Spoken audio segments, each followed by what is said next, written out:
السلام علیکم ورحمۃ اللہ وبرکاتہ۔ محترم بھائیوں اور بہنوں، میں آپ کے سامنے آدم علیہ السلام کے بارے میں کچھ بتانا چاہتا ہوں۔ امید ہے آپ غور سے سنیں گے۔ چلیے شروع کرتے ہیں۔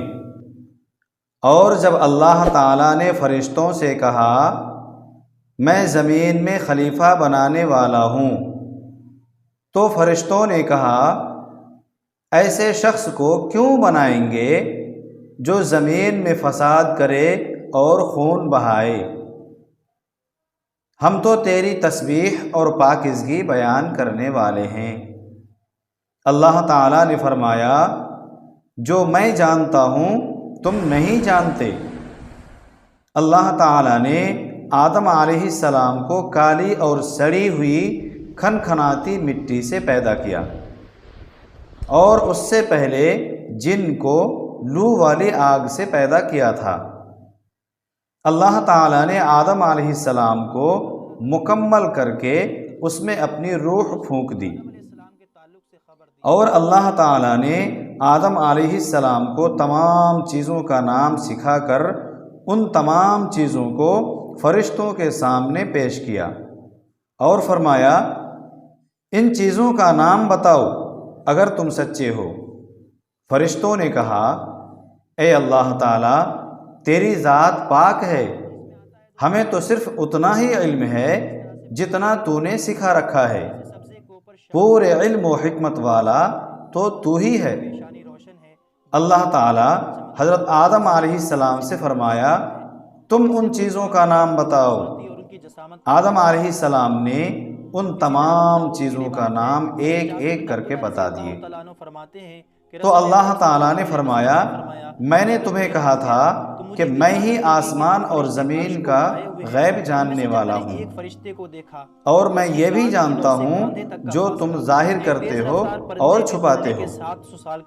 اللہ تعالیٰ نے آدم علیہ السلام کو سجدہ کرنے کا حکم دیا۔ ابلیس کے علاوہ سبھی فرشتوں نے آدم علیہ السلام کو سجدہ کیا۔ ابلیس نے تکبر کیا اور کافروں میں شامل ہو گیا۔ اللہ تعالیٰ نے آدم علیہ السلام کو جنت میں رہنے کا حکم دیا، اور ابلیس کو کہا تو یہاں سے ذلیل و خوار ہو کر نکل جا، جو بھی تیری پیروی کرے گا ان سب سے میں جہنم کو بھر دوں گا۔ پھر اللہ تعالیٰ نے حضرت آدم علیہ السلام کی بائیں پسلی سے حضرت حوا علیہ السلام کو پیدا کیا۔ پھر اللہ تعالیٰ نے حکم دیا کہ اے آدم تم اور تمہاری بیوی جنت میں رہو اور جس جگہ سے چاہو کھاؤ، مگر اس درخت کے پاس مت جانا ورنہ تم ظالموں میں سے ہو جاؤ گے۔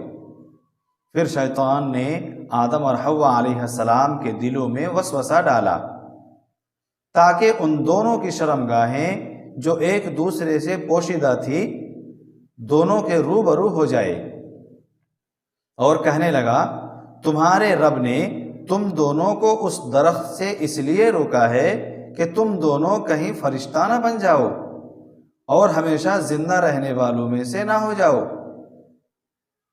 ان دونوں کے سامنے ابلیس نے قسم کھا لی کہ میں ہی تمہارا خیر خواہ ہوں، سو ان دونوں کو ابلیس نے اپنے جال میں پھنسا ہی لیا، اور ان دونوں نے اس درخت کا مزہ چکھا۔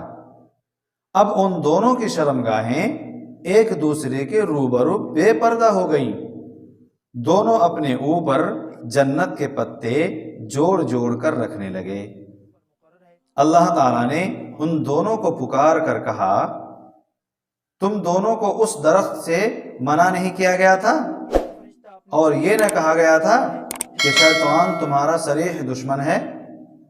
ان دونوں نے کہا اے ہمارے رب ہم نے اپنا بڑا نقصان کیا ہے، اگر تو ہماری مغفرت نہ کرے گا اور ہم پر رحم نہ کرے گا تو واقعی ہم نقصان پانے والوں میں سے ہو جائیں گے۔